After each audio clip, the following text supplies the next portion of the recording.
Okay students, अभी हम नया चैप्टर देखेंगे।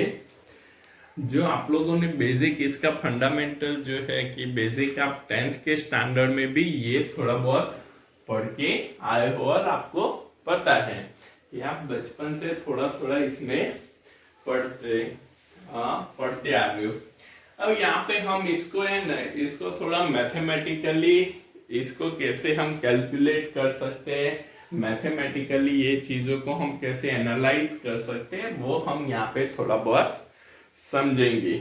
ओके, तो यहाँ पे हमारा 9th चैप्टर है ray optics and optical instrument. Okay, अब पहले रे ऑप्टिक्स समझने से पहले ऑप्टिकल इंस्ट्रूमेंट की जो हम हमारी लाइफ में यूज करते हैं उसका थोड़ा बहुत बात कर ले। तो ऑप्टिकल इंस्ट्रूमेंट कौन से है, जैसे कि टेलीस्कोप है, माइक्रोस्कोप है। ओके, तो ये सारे ऑप्टिकल इंस्ट्रूमेंट है कि जिसमें कहीं ना कहीं हम रे ऑप्टिक्स के जो कंसेप्ट है उस कंसेप्ट के रे ऑप्टिक्स के जो प्रिंसिपल है वो प्रिंसिपल को हम यूज करते हैं। तो यहाँ पे ये जो ऑप्टिकल इंस्ट्रूमेंट है, ये ऑप्टिकल इंस्ट्रूमेंट हम बाद में पढ़ेंगे कि ये कैसे वर्क करते हैं और कैसे इनको एनालाइज करते हैं। ओके, बट एक्चुअली हमको रे ऑप्टिक्स क्यों पढ़ना पड़ रहा है, तो रे ऑप्टिक्स हम इन ऑप्टिकल इंस्ट्रूमेंट को कैसे डिजाइन कर सकते हैं, कैसे इनको यूज कर सकते हैं, वो चीज हमको रे ऑप्टिक्स से समझ में आएगी। इसलिए हम यहाँ पे रे ऑप्टिक्स को पढ़ते हैं, इसको अंडरस्टैंड करते हैं। थोड़ा मैथमेटिकल कंसेप्ट ज्यादा है, मैथमेटिकल इसमें यूज करना पड़ता है। ओके, ट्रिग्नोमेट्री यहाँ पे थोड़ा ज्यादा आएगा, तो उस हिसाब से आप थोड़ा यहाँ पे फोकस करना कि जिससे आपकी इजीली अंडरस्टैंडिंग हो सके। ठीक है, तो यहाँ पे पहले तो हम बात करें कि ये जो रे ऑप्टिक्स है, ऑप्टिक्स मतलब क्या होते हैं। ऑप्टिक्स मतलब जो हमारी नॉर्मली हम बात करेंगे, हम जो विजिबल, हमको जो विजिबल चीजें हैं उस विजिबल चीजों से हम यहाँ पे बात करेंगे कि भाई हमको कोई भी ऑब्जेक्ट है, वो ऑब्जेक्ट हम कैसे देख पा रहे, उसकी इमेज हमारे माइंड में कैसे क्रिएट होती है, तो वो किसकी वजह से हो रही है, तो that is due to the ray optics. ये रे ऑप्टिक्स की वजह से हमको पॉसिबल है कि भाई कोई भी ऑब्जेक्ट है उस ऑब्जेक्ट को हम कैसे देख सकते हैं। अब यहाँ पे हमको एक चीज समझनी है कि भाई ये ऑब्जेक्ट हम देख पा रहे तो किसकी वजह से देख पा रहे, तो because of the incident of light on a object and it is reflected from the object and entered into the our eyes। कि भाई कोई भी ऑब्जेक्ट पे लाइट इंसिडेंट करती है, लाइट इंसिडेंट करने के बाद वहां से वो लाइट क्या होती है, रिफ्लेक्ट होती है, रिफ्लेक्ट होने के बाद वो क्या करती है, तो हमारी आईज में एंटर होती है, और because of that light rays we can see the object, और हमको वो ऑब्जेक्ट दिख रहा है।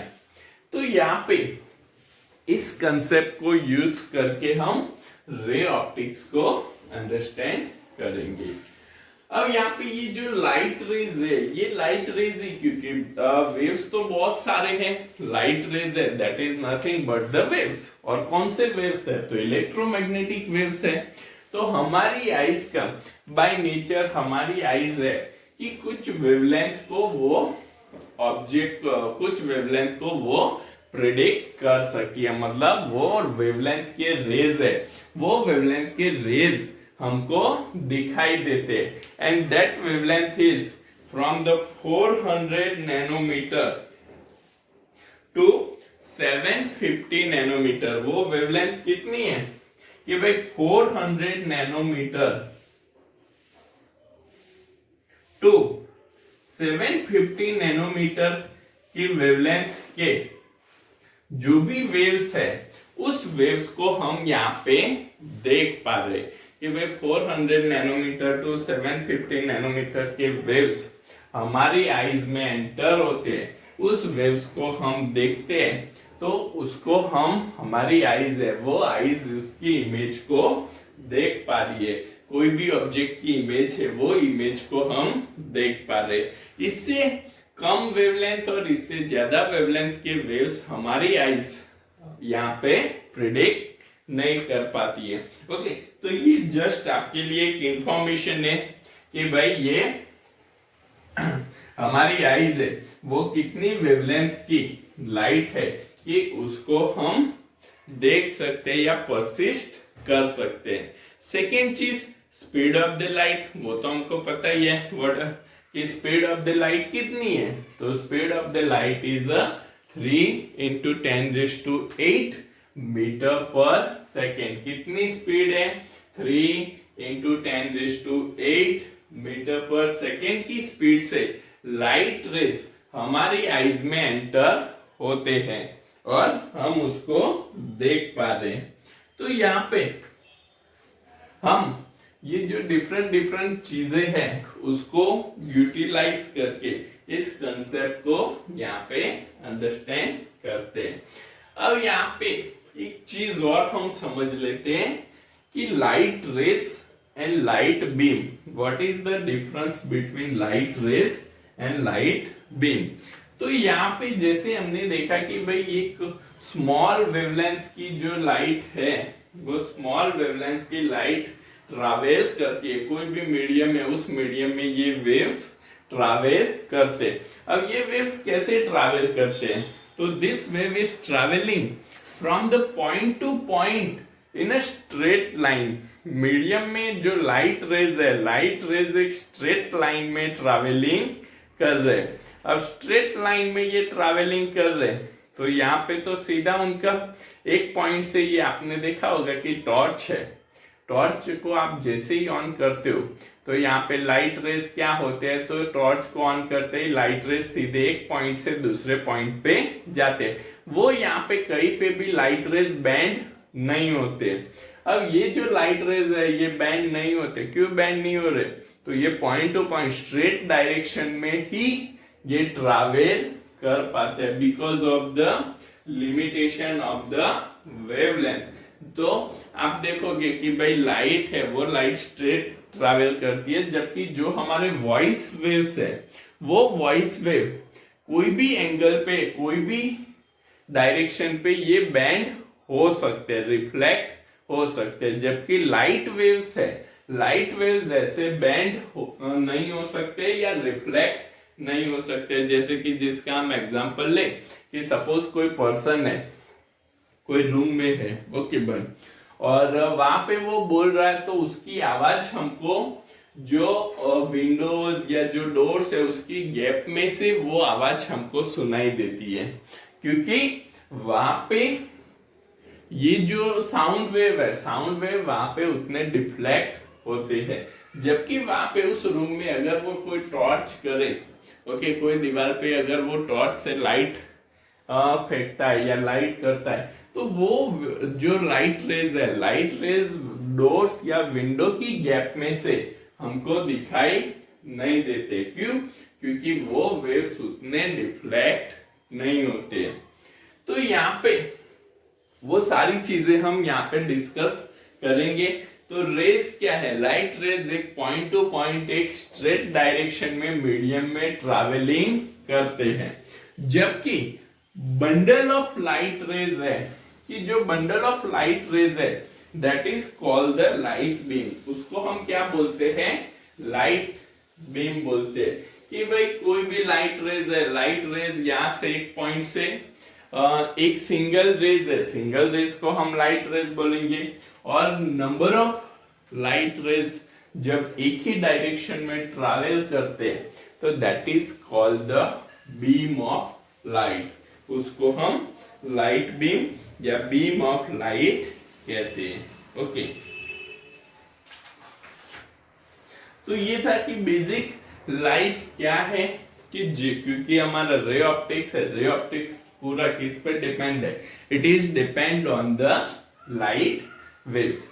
अब यहाँ पे हम इसमें पहली चीज, सबसे जो बेसिक चीज है जो आपको पता भी है, उसको हम यहाँ पे पहले समझने का ट्राई करेंगे।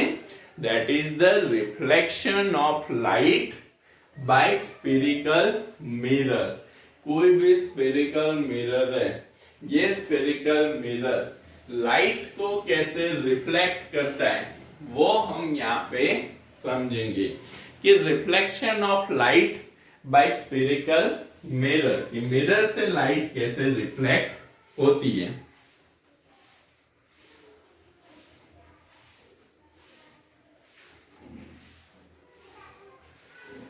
तो यहाँ पे हम समझे कि भाई रिफ्लेक्शन यहाँ पे हो रहा है, तो रिफ्लेक्शन कैसे होगा। तो here we consider the one mirror, एक मिरर हमने यहाँ पे कंसीडर किया है। ओके, अब ये मिरर से ये लाइट यहाँ पे रिफ्लेक्ट हो रही है, ये हमारा मिरर सरफेस है। Okay, this one is a mirror. Okay, और ये एक प्लेन है कि जहां पे ये वेव्स ट्रैवल करते हैं। तो यहाँ पे हम देखते हैं कि भाई यहाँ से एक रेज आया, वो मिरर पे इंसिडेंट हुआ और यहाँ से ये वेव्स, ये रेज वापस रिफ्लेक्ट हो गया। जैसे कि हम मिरर के सामने खड़े रहते, तो जैसे हम मिरर के सामने खड़े रहते हैं तो हमको हमारी इमेज दिखती है।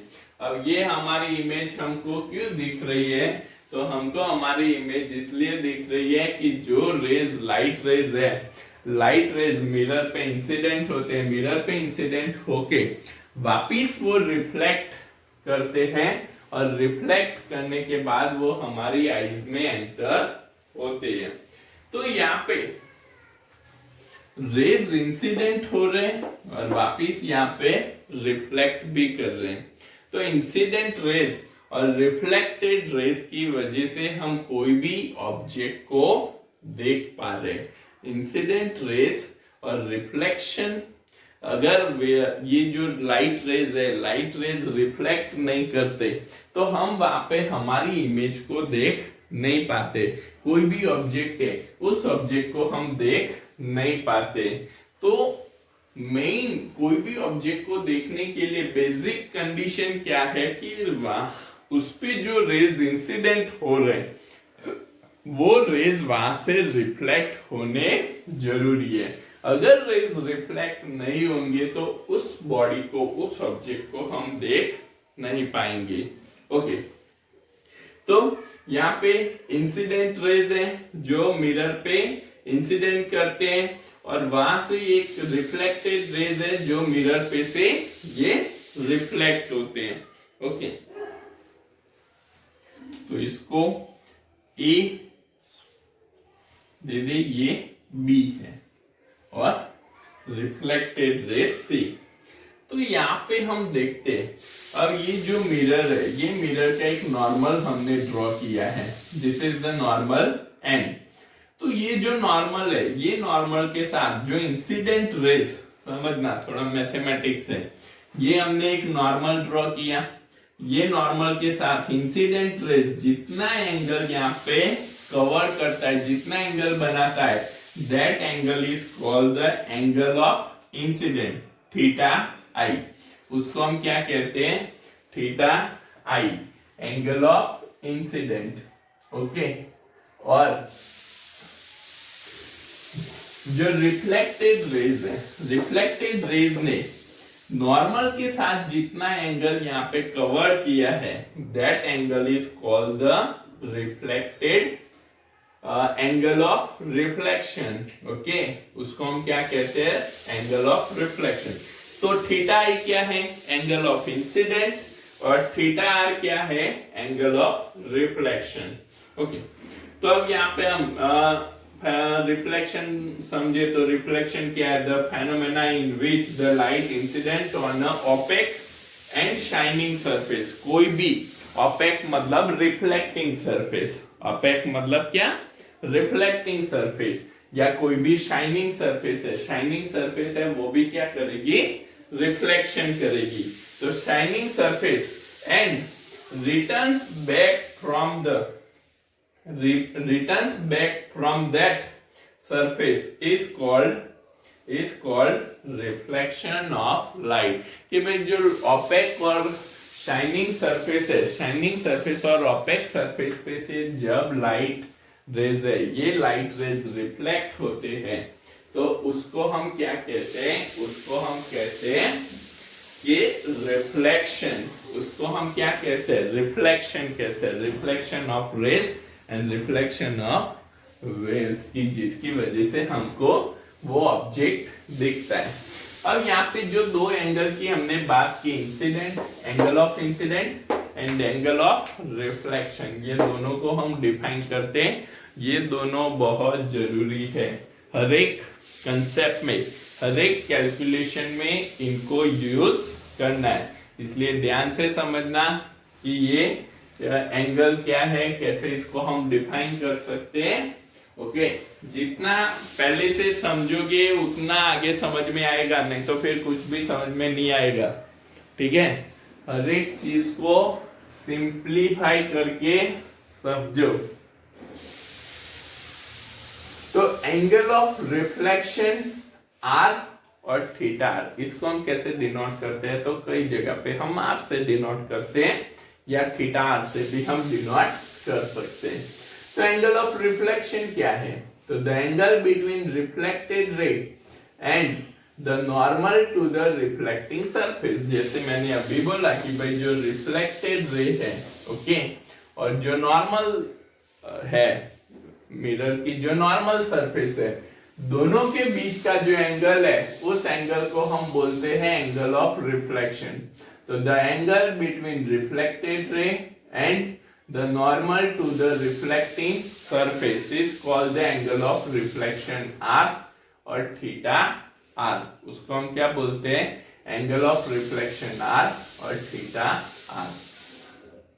angle of incidence I और theta I, angle of incidence I और theta I। तो the angle between incidence ray and the normal to the reflecting surface, कि भाई जो इंसिडेंस रे है और जो नॉर्मल सरफेस है, उसके बीच का एंगल जो है उसको हम क्या बोलते हैं? It is called the angle of incidence I और theta I.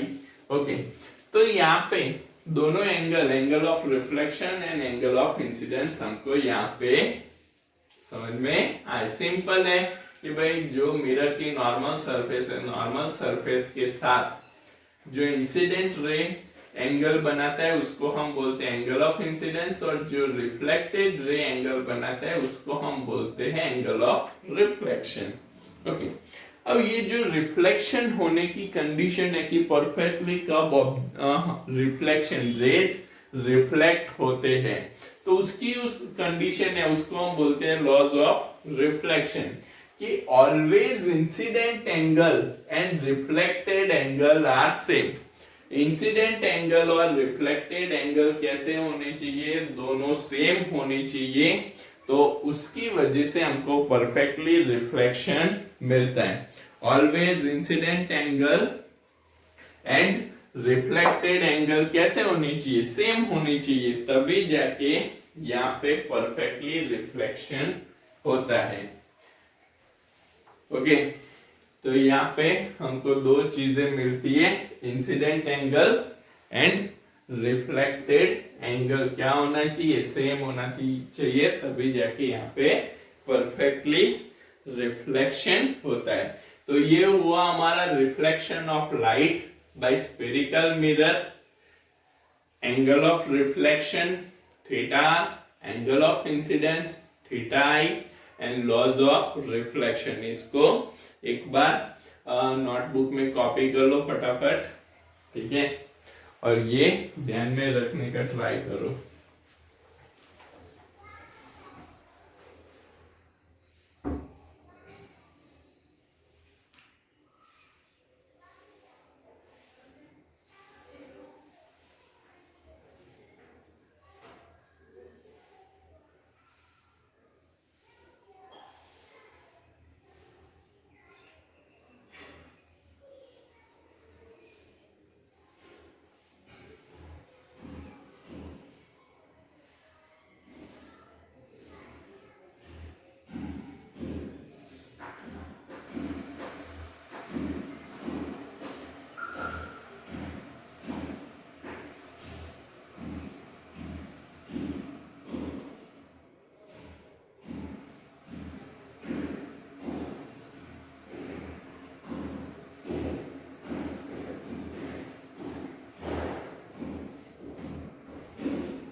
Okay students, reflection के बाद हम यहाँ पे पढ़ते हैं कि भाई जो दो मेन ऑब्जेक्ट है, जिसमें से पहला है मिरर एंड सेकेंड वन है हम लेंस, कि भाई हमको दोनों यहाँ पे पढ़ने हैं, मिरर कैसे वर्क करते हैं और लेंस कैसे वर्क करते हैं।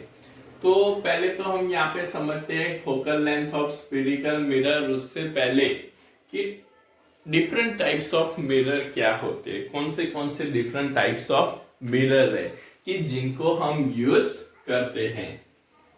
तो यहाँ पे डिफरेंट टाइप्स ऑफ मिरर की अगर हम बात करें तो टाइप्स ऑफ मिरर में पहला है प्लेन मिरर और दूसरा है स्फेरिकल मिरर।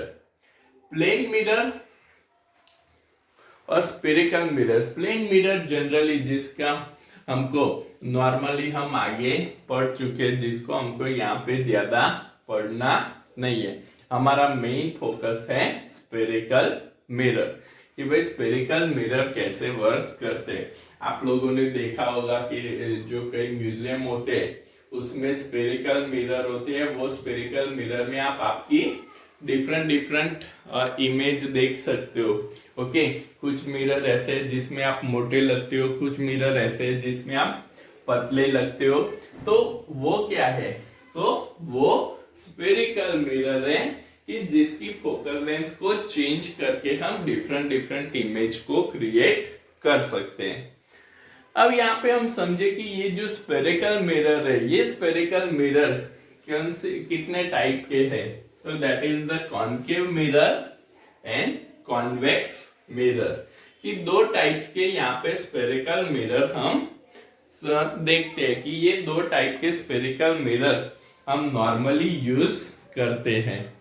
अब यहाँ पे कॉनकेव मिरर कॉन्वेक्स मिरर को कैसे डिफाइन कर सकते हैं और उनमें कौन से डिफरेंट ऑब्जेक्ट है वो हम यहाँ पे समझते हैं। तो पहला है कॉनकेव मिरर। कॉनकेव मिरर क्या है वो हम पहले समझते हैं। ये जो आपको फर्स्ट फिगर दिख रहा है that is nothing but the concave mirror. ये क्या है, कॉनकेव मिरर है। तो कॉनकेव मिरर कैसे वर्क करता है, तो यहाँ पे जैसे हमने देखा कि ये स्फेरिकल ऑब्जेक्ट है, ये स्फेरिकल मिरर है। ये स्फेरिकल मिरर कॉनकेव मिरर कैसे बनता है या ये कैसे डिफाइन होता है। तो इफ इंटरनल सरफेस ऑफ, ये जो हमारा सपोज इसको मिरर समझते हैं, तो ये क्या हुआ, इसका इंटरनल सरफेस हुआ। तो if internal surface of spherical mirror is made reflecting then it is called the concave mirror। उसको हम क्या बोलते हैं, कॉनकेव मिरर बोलते हैं। कि भाई ये इंटरनल जो सरफेस है, इंटरनल सरफेस को हम रिफ्लेक्टिंग बनाते हैं। ओके, आप लैब में भी देखोगे कॉनकेव मिरर कॉन्वेक्स मिरर कैसे होते हैं। जस्ट अभी हम इसको इमेजिनरी कि भाई ये ऐसे बैंड होता है, इंटरनल ऐसे गैप में जो सरफेस होती है, वो सरफेस को जब हम रिफ्लेक्टिंग सरफेस बनाते हैं और जो मिरर हमको मिलता है that mirror is called the concave mirror. कि भाई if internal surface of spherical mirror is made reflecting then it is called the concave mirror. कि यहाँ पे हमको कॉनकेव मिरर की इमेज दिख रही है। देखो इंटरनल सरफेस जो है, ये इंटरनल सरफेस को यहाँ पे क्या बनाया गया है, रिफ्लेक्टिंग सरफेस बनाया है। और यहाँ पे ये जो है ये सारे इंसिडेंट रेज है। ये सारे कैसे हैं, इंसिडेंट रेज है। और ये जो हम देख रहे हैं ये रिफ्लेक्टेड रे है। ओके, यहाँ पे ये फोकल पॉइंट है, ये इसका सेंटर है, मिरर का सेंटर है। ओके, वह ये यहाँ पे इसकी स्मॉल है, फोकल लेंथ है, यहाँ पे आर कर्वेचर रेडियस है। वो सारी चीजें हम डिफाइन करेंगे। ओके, तो यहाँ पे पैरेक्सियल एक्सिस, मेन एक्सिस, ये जो सेंटर में से जाती है, सेंटर में से जो पास होती है उसको हम बोलते हैं मेन एक्सिस। ये सारे टर्म्स को हम आगे डिफाइन करेंगे। ठीक है, अभी आप सिर्फ समझो कि ये कॉनकेव मिरर क्या होता है। फिर हम देखते हैं कि कॉन्वेक्स मिरर क्या है। तो कॉन्वेक्स मिरर को हम कैसे डिफाइन कर सकते हैं? तो if external surface of spherical mirror is made reflecting then it is called the convex mirror. कि भाई जो एक्सटर्नल सरफेस है, एक्सटर्नल सरफेस को जब हम यहाँ पे रिफ्लेक्टिंग बनाते हैं तो रिफ्लेक्टिंग बनाने पे हमको ये कॉन्वेक्स मिरर मिलता है। कि भाई एक्सटर्नल सरफेस जिसकी हम यहाँ पे रिफ्लेक्टिंग बनाए तो वो हमारा बन जाता है कॉन्वेक्स मिरर। ओके, दोनों में डिफरेंस क्या है? कॉन्केव और कॉन्वेक्स में डिफरेंस ये समझना अच्छे से। कॉन्केव मिरर क्या है? तो जिसकी इंटरनल सरफेस रिफ्लेक्टिंग होती है, और कॉन्वेक्स मिरर क्या होता है? जिसकी एक्सटर्नल, ये समझो ये इंसिडेंट रेज है, यहाँ पे रिफ्लेक्टेड, मतलब इसकी क्या हुई? एक्सटर्नल जो सरफेस है, एक्सटर्नल सरफेस रिफ्लेक्टिंग होती है, तो उसको हम बोलते हैं कॉन्वेक्स मिरर। ओके, तो मेनली हमको टाइप्स ऑफ मिरर क्या है और टाइप्स ऑफ स्फेरिकल मिरर कैसे है वो हम यहाँ पे समझ सकते हैं। Concave mirror and convex mirror दोनों को हम कैसे डिफाइन कर सकते हैं वो चीज हमने यहाँ पे समझी। इसके बाद हम समझते हैं इसके डिफरेंट टर्म्स। ओके, तो पहले ये कॉपी कर लो, concave mirror and convex mirror.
Okay students, तो यहाँ पे हम डिफरेंट टर्म्स जो है उसको समझते हैं।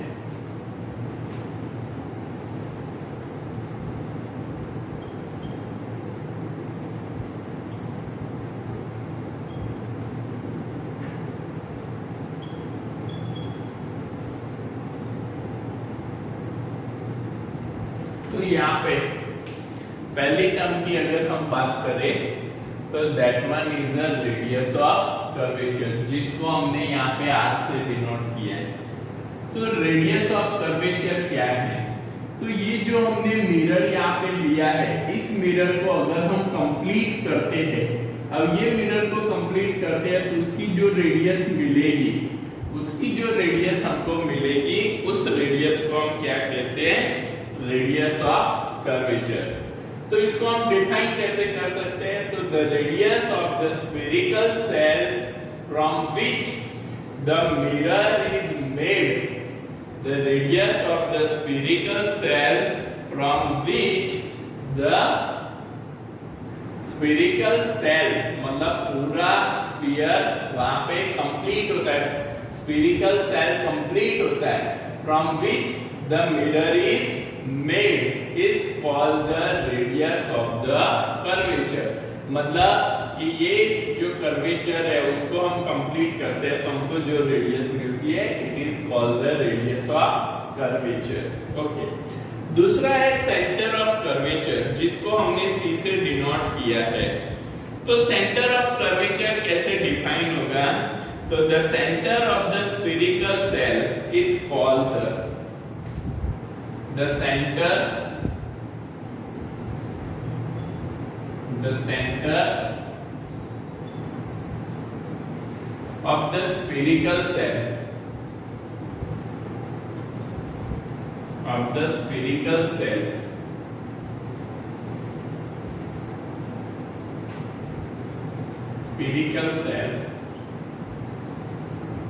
is called center of curvature. Center of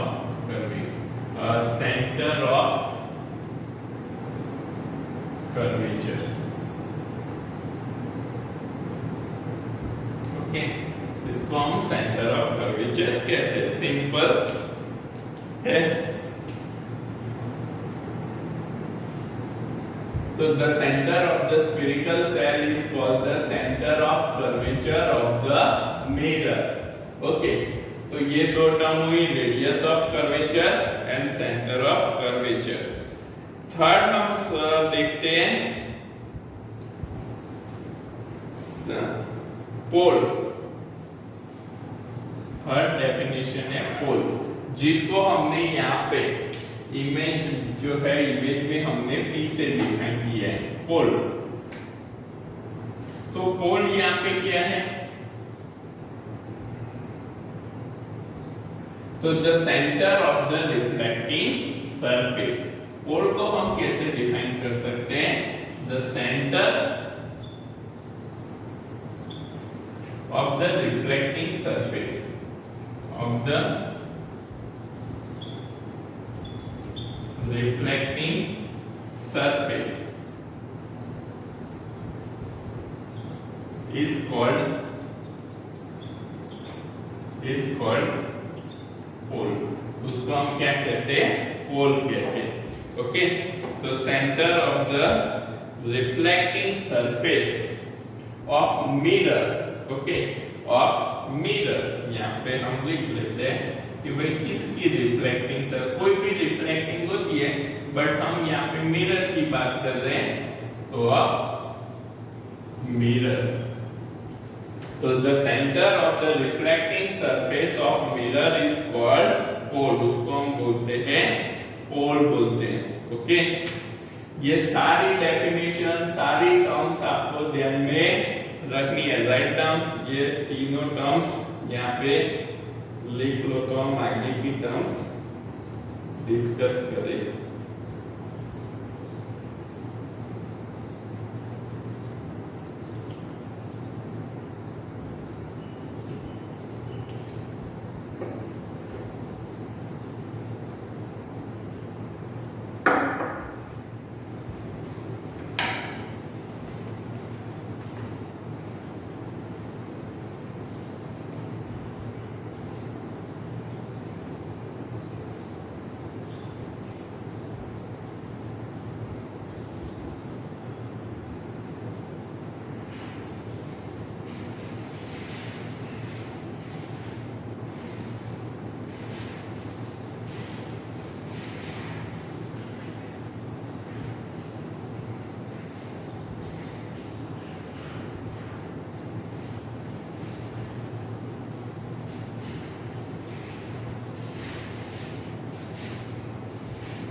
ये टर्म सारी से हमको ध्यान रखने के लिए, नॉलेज के लिए है. ये एग्जाम में पूछी नहीं जाती.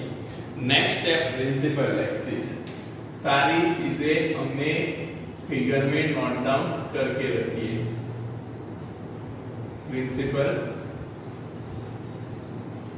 प्रिंसिपल एक्सिस या मेन एक्सिस, हमने फिगर में मेन एक्सिस लिखा है। ओके, प्रिंसिपल एक्सिस बोलो या मेन एक्सिस। तो the imaginary line, the imaginary line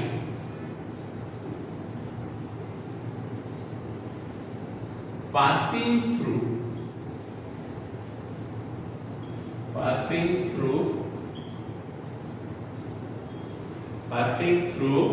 center of curvature,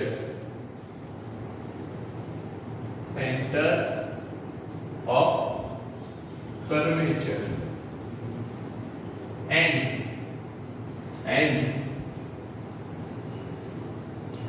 pole of curvature या mirror, pole of curvature और mirror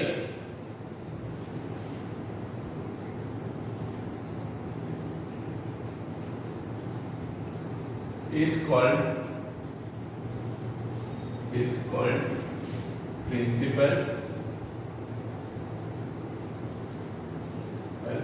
एक्सिस। तो भाई जो यहाँ पे जो हमने मेन लाइन ली है, ये मेन लाइन क्या है?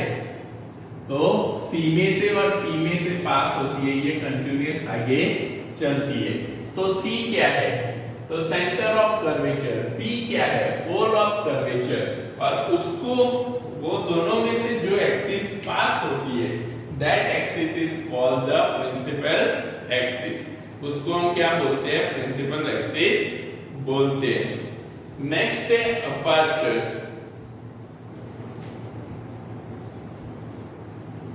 Next aperture. तो ये अपर्चर क्या है? तो the diameter of the reflecting surface, the diameter of reflecting surface,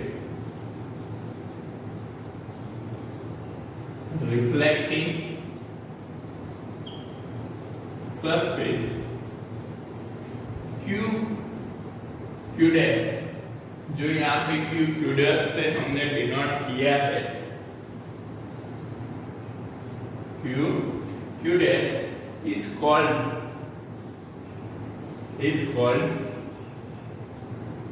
aperture,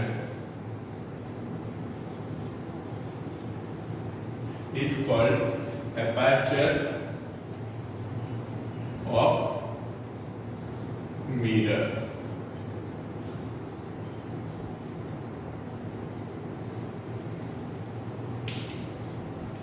Aperture of mirror।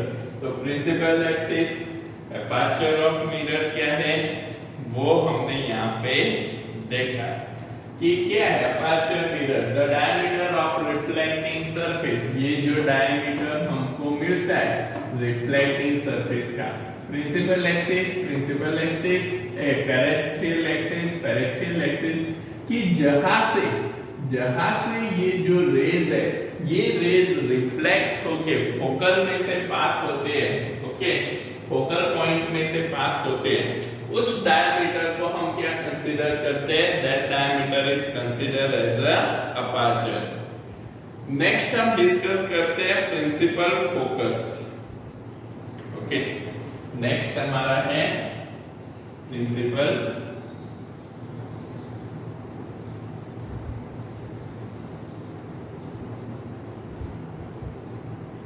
Focus. तो प्रिंसिपल फोकस क्या है? The point where the rays parallel to the principal axis meet or appear to meet after reflection is called the principal focus of the mirror, जिसको हम focal point भी बोलते हैं, जो F से डिनोट है। ओके, कि भाई जो रेज इंसिडेंट हुए, इंसिडेंट रेज यहाँ से रिफ्लेक्ट हुए और सारे रिफ्लेक्टेड रेज जिस सेंटर पे मिलते हैं उस सेंटर को हम क्या बोलते हैं, प्रिंसिपल फोकस बोलते हैं। कि the reflected rays meet at the center is called the principal focus। तो उसको हम कैसे डिफाइन कर सकते हैं, तो the point where the rays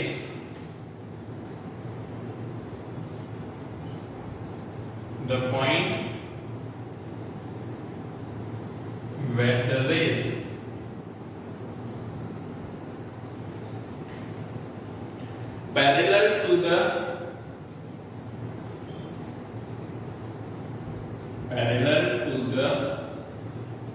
principal axis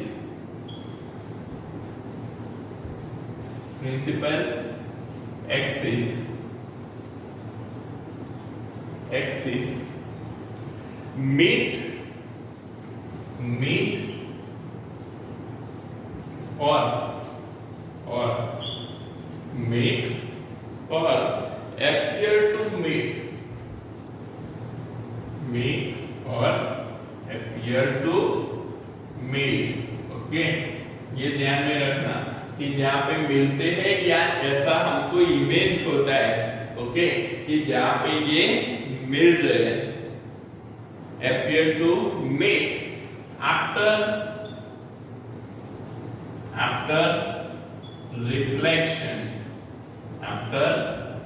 reflection, okay, after reflection is called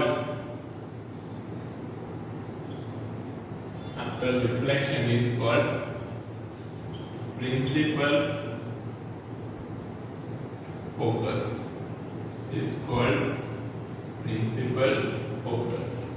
So the point where the rays parallel to the principal axis meet or appear to meet after reflection is called principal focus। कि यहाँ पे आप देखो कि ये raise है, यहाँ पे मिल रहे, ओके, अब ये इस साइड भी मिलते, कि कहीं पे आप समझो कि इमेजिनरी आप इसको कंटिन्यूअसली आगे ड्रॉ करो और ये यहाँ पे भी मिलते, ऐसा हमको इमेज होता है, ओके। तो उस पॉइंट को हम क्या बोलते हैं, that point is called the principal focus, उसको हम प्रिंसिपल फोकस कहते हैं, ओके। तो ये कुछ डिफरेंट टर्म है कि जिनको हम यहाँ पे ध्यान में रखनी है, ओके। आगे कुछ टर्म्स हैं वो हम नेक्स्ट क्लास में डिस्कस करेंगे। आज ये टर्म्स आप लिख लो, इनको पढ़ो, इनको समझो, जिससे आपको आगे की चीजें इजीली समझ में आए, ओके। थैंक यू, आज के लिए इतना रखते हैं, थैंक यू।